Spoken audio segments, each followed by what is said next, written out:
sa ilang presentasyon or pagpasandayan sa aton nga judging areas, no? So hinyok man sa mga tribo nga aton pinamatian. So muna mga improvements naton, ang aton nga food festival may mga improvements man, no? In terms of maximizing the space, making sure nga maayo ang flows ng traffic, kag mas curated ang aton nga mga pagpakita sa mga aton nga kinaiya sa aton nga ginapabugal nga mga pagkaon. After all, the city is the city of gastronomy. So, I think ang munang mga kinanglan natin. So, in terms of tema naman, syempre, gusto man natin nga mas relevant ang aton nga tema. So, ang muna siguro ang ibang mga innovations natin, no? Ang aton nga sadsad sa barangay, kinhatagan naman sa pondo, hag mag-umpisa sila sa aga, sa ilang original schedule. Kag magasugod sila sa tinatawag natin nga Old Freedom Grandstand or now Sunburst Park. Kung sa diin sa una, diragid sila nagasugod. Kinkonsultar man natin sila, ang kinahinyo man ilang dumas manamit dito, ay kung sa freedom no kadako gid, no? Ang importante gid para sa sadsad sa Kalirial, nga buylugan sa mga Ilonggo, nga magasadsad upod sa aton nga mga barangay. So magasugod sila sa Sunburst Park, hang magalibot sila sa syudad nga nagasadsad. Kag open gid ang sadsad para sa tanan. Kaya hindi nagyang para sa tanan. So, una, ang ilang mga barangay, kinahinyo nga magupod, ang pumuluyo, kinahinyo nga magbuktaw sa aga, magsimba.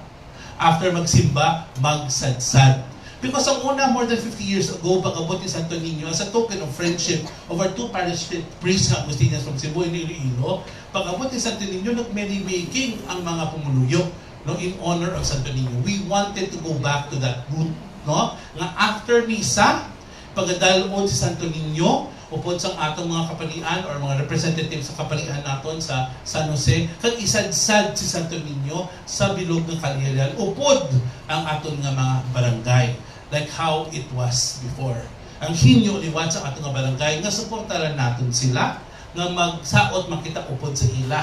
Ang atong nga dinagyang hindi lang tinatulok, no? Kay kita mga Ilonggo as an audience, medyo mga tumalanaw, no? Mga dapat hindi lang kita spectator, actor kita, no? Which means nga join kita, no? So may kinaplano makita nga pet parade, no? In terms of inclusion relative to the theme of flora and fauna sa mga aton man nga mga pet owners and their fur babies, maski wala fur, accepted. Oo, so, okay, inclusion kita. So, pero kina-coordinate inamon namin sa mga Pet Owners Association, sa mga veterinarians natin, na kung balang 8:30 ang 9 o'clock is a good time to really also show your pets, walk them around, short distance lang, Hindi mo siya maglibot sa bilong na syudad. Hasta lang to sila sa atong nga park nga, citadines, no? Oo, para makalakat-lakat man sila, no? Para mas ma-remind naman, no, the importance of caring for our pets, no? And then ang sadsad magalibot. So, amo na siguro no nga amo ni mga innovations na kung gina-introduce, no? Second, inclusive, no, as the SAPAT gina-include, no? Ang aton nga mga tao nga gusto mabakal tickets, kinahatagan sa more opportunity to buy tickets, hopefully to be released by first week of December, no, para mas makabakal kita. Hopefully tani, no, ang aton nga mga concerns ang aton nga barangay kag eskwelahan kinakonsiderar naman. That's why nag-change kita sa plan. So amo lang, that's what it means to be inclusive. Kag syempre tatak Ilonggo, no? Even like honoring the time-honored tradition of starting sa simbahan, ang aton nga pamukaw, no, mag-happen ni once sa December 16, kay ti kinapukaw kita nga magbugtaw kita nga magbalik sa Ginoo kun ara na kita celebrate naton ang iyang presensya. So may kami ginastorya ni Father Zerda nga ang mag-greet sa inyo sa San Jose after the Mass, hindi si Santo Niño, kundi si Maria kag si Jose, no? So kay ti syempre ibunag pa si Kristo sa December 25, no? Tradition naton. So kita mga shepherds, kita nga ginapanawagan nga mag-upod sa kay San Jose, kay Santa Maria, nga apag-abi-abihon si Kristo. Hindi lamang sa San Jose, but sa ato nga tagipusoon, no? So amo na siya sa aton nga pamukaw. Now, in terms of Ilonggo pagit, may ala kita emphasize nga tema, bugay sa Ginoo, bugal sa mga Ilonggo. Ang aton nga tema sa simbahan, one with Santo Niño. No? So ang aton nga presentasyon sa opening salvo nga hopefully we can start on January 10 is bugal sa Ilonggo, pag-abot sa Domingo, bugay sa Ginoo. So sa opening salvo mga paindis-indis ang aton, although non-competing ni ang mga tribo naton, mag-indis-indis sila sa pagpresentar kung anong kinapabugal sa mga Ilonggo, focusing on Ilonggo iconography. Pagka Domingo naman niya, ang ilang nga ipasikat, ipasundayag amo ang bugay sa Ginoo with emphasis on the Visayan endemic species. Malanta naman ang mga concerns natin sa environment, no? Nagapabatyag na si Mother Nature, si Inang Kalikasan sa aton. So hopefully with this, manimay man ang aton nga pumuluyo to be stewards of creation. Just like what God gave Adam and Eve, no, as a message, not to hold dominion over His creatures, but to be stewards of His creatures. So pakita naton ang 7 tribes, ang ilang nga mga endemic species, nga nambal nila sa ila, no? Ang aton iga-highlight, iga-feature, pag-abot sa aton nga pasundayag, Diragyang Tribes Competition sa Domingo sa hapon, magasugod sa Freedom Grandstand, hag magatapos sa Iloilo Sports Complex. So we have a video to show to you ang order of their performances. I hope naka-organize na siya, or at least ang ilang mga endemic species. Tanan nga mga tribo subong, ready na, nagaprepara na kung anong ilang ipakita. Ms. Carms, are we good? Thank you. Yes. Sige, we're good? Okay, there we go. Thank you, Sir Eric. Ipakita ka nga ni Ms. Joyce. And then I will have a rejoinder. Thank you. So, tribo Balawanon sa Molo, ang ilang performance will be the Warty Pig, symbol of strength and survival. Ang aton nga second tribe, tribo Tagabaryo. Ang ilan naman nga ipasandayan ang monitor lizard, swift, rare, and fiercely protective of its home. Ang aton nga next tribo, tribo Panay. Ang ilan naman i-feature ang Gigantes limestone frog, a survivor of the steep limestone cliffs of Gigantes Islands. Ang next naton nga tribe, ang tribo Pagidaet, ang aton nga Philippine long-tailed macaque, which is of course endemic to the Visayas region, no? And then ang aton nga macaque is a protector of its troops, mirroring unity among Ilonggos. Ang next naton nga tribe, ang tribo Ilayanhon, Visayan Hornbill naman ang ilang i-advocate, no? Kang aton nga ini nga sahig, no? Echoing reminds us of balance between people and nature, and flight at the same time, no, of our hopes and aspirations. Tribo sa Lugnon, ang pinaka-cute nga Visayan leopard cat or maral. Amo ni siya ang sapat na silent, swift, and watchful, elusive guardian of the forest. And lastly, ang tribo Ilonganon, ang Visayan spotted deer, nga gentle keeper naman of our forests, no? And a reminder to protect what is ours. And we hope that while we introduce this, no, samtang ginapakita nila itong ginapasundayag natin, particularly sa ating mga kabataan, naman man sila nga dapat ang pag-take care sa kasapatan, ang pag-take care sa ating nga nature, no? Manging call to action man, especially sa tanan nga generations, this and the generations to come. So, maaara man kita gyapon sa atong illumination, and as last year, ang atong illumination will consist of lighted festivals across the country. Sige-sige subong ang atong pag-finalize ang list of 6 tribes. We already have 3 confirmed tribes, and we will announce it. Sir Albert, ma-announce sa inyo sa atong mga tribo soon for illumination. Imbitaron natin ang atong sadsad sa kalendaryo, ang dinagyang sa barangay, hindi lamang sa aga, kundi magabalik sila sa Domingo sang hapon nga magasadsad upod sa mga pumuluyo sa syudad.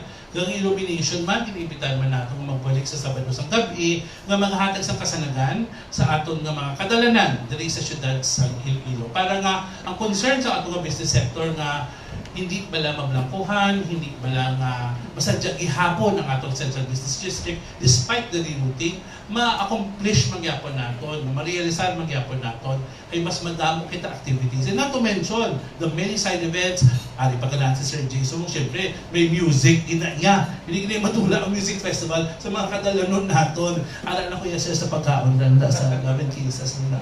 Okay, so hopefully, no, sige kami pamati, and I'm sure when you broadcast this, many people will react positively and constructively, even negatively. We continue to be vigilant sa ilang mga concerns, no? Para nga maging maayo pagid ang atong nga festival, ang atong nga award-winning festival. So, if you have questions later on, kami talang dali sa panel, we are free to answer your questions. Madamo nga salamat kung maayong aga sa tanan. Thank you very much. Professor Eric De Vinagracia, the Festival Director of Dinagyang Festival. I'll give the floor also to Father Nelson for some announcements man, no, pagpag-agda sa aton nga mga pumuluyo kan deboto ni Santo Niño, amo yung mga aktibidad man, no, nga ginahandaan sa aton nga simbahan para sa 2026. Maayong aga. In the part of the church activities, liturgical celebration, the 9-day novena will start on January 16. So it ends with on January 24.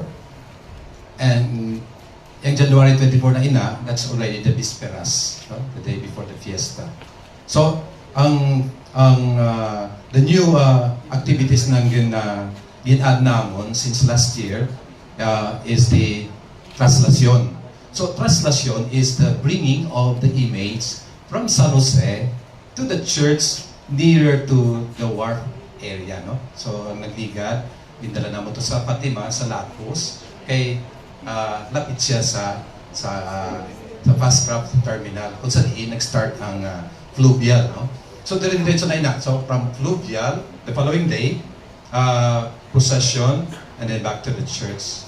So on feast day, same schedule sa Sunday. There will be 7 masses during the day, and then Thanksgiving day sa pagka Monday. Amo na ina.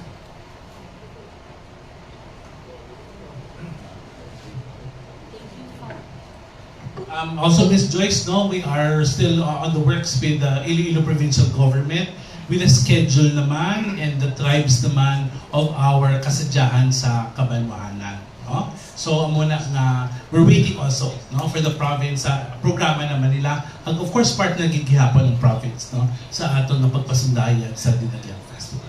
Yes, earlier, I think sometime in August, si Sir Angel visited the governor, no, to have the initial discussion on kasadyahan and the use of sports complex. So right now, they're finalizing the number of participants, but ang target ni province is around 10 to 12, no, like last year. So, thank you again, Father Nelson. Sir Angel, yeah. As far as the kasadyahan is concerned, madayon ginaya. No? In fact, daw, threat na sa dinagyan mo, no? Mag-present sila daw, ginapuputin siya kami. No? But nevertheless, that's good because ilo mangyapon at tanan. No? And in awards national level, 1 and 2 kita pirmi, no? Kung hindi Iloilo number 1, number 2 ang province. Kung hindi number 1 ang province, number 2 ang Iloilo City. No? Daw, siling nila yan, daw unfair na kaya tungkol nga daw pirmi ang Iloilo. No? But I guess it is because of a very strong adherence to what we are cultured as an Ilonggo. And so, the only thing that will happen is of course, ang kundiin sila ma-present, no?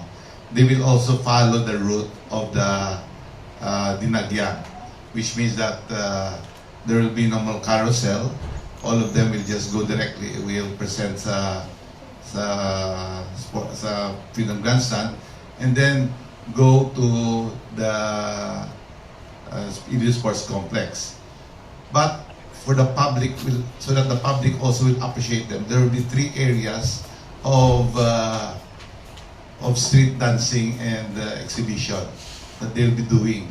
Siguro instead of the full regala of what they're presenting, they will do it at 5 or 7 minutes para ang mga publiko maka-appreciate man sa ilang nga mga styles ng sakot ka performance. No, kay Bas Mambaliban daw, kung dito lang, di na kami kalantaw bala sa street out. No? So we will make it possible that subong part of the judging will also include that. Okay, so daw medyo namin man presentation na, and you can really appreciate on those areas. So the same is with Dinagyang, the same is true with sa atong kasadyahan. So amo na ang siguro that's the same thing. Kung pila ang participation, kung pila ang participate, hindi pa sila sure, no? I think minimum of 10, ganun minimize naman ni Governor kay basi makalawig balaw, no? Basi hasta alas 3 basi hapon kasi gipasaot wala malantap gutong na blatera, no? So again, they're trying to limit it. No? So it all depends. We will still have next week a meeting with the governor kung pilagid kag ano pa ang kinahanglan nila sa atin. So that is the thing. Thank you, Sir Angel. Right now, I'll give the floor to the Food Festival Committee. So we have the chair, Mr. J. Drenyas, and we have Ms. Happy Abinir from IRA. They also have a presentation. Okay, so mayong aga liwat sa tanan. Thank you to Sir Angel for picking me again. Ako galing si J. Trenyas. Sa una, nagsugod kita sa IFFI as the chairman for the Dinagyang Arts Festival in 2020, and then later on, ginpili kita nga maging Dinagyang Food Festival chairman para sa 2023 sa Subo. I'm very thankful no sa atong mga media partners nga ari diri, and also very thankful sa inyong input during the festival, before, during and after sa inyong mga na voice out, no, because you are the voice of the people. Nabatian man naton ang mga concerns, mga recurring nga ginahambal nga concerns sa aton nga mga pumuluyo, and ang gina-highlight nga dapat naton or pwede naton ma-consider to improve on, no? So seeing those and hearing those comments, naka-reach out kita, and we have been working strongly with different organizers since nag-start kita as chairman sa Food Festival Committee. And one of the strongest and pinakalawig, no, nga asosasyon nga nag-represent gid sa aton diri sa Iloilo and has been doing food festivals has been IRA. And based on that, and sa tanan nga mga nag-propose man sa aton, ang nakita naton nga proposal and very innovative, and also presenting something that is very unique and different. And also the same with Sir Eric ng ginhamba nga it's unifying. It's more of the experience nga aton subong ihatag. Hindi naton gusto nga do tama kagutok. Gusto naton ma-experience gid. And with that being said, no, pass ko ang mikropono sa aton IRA President kay Ma'am Happy Abinir, and will be presenting what Dinagyang Food Festival, Taman Kapit, Dinagyang Food Festival 2026 will look like. Ladies and gentlemen, ang aton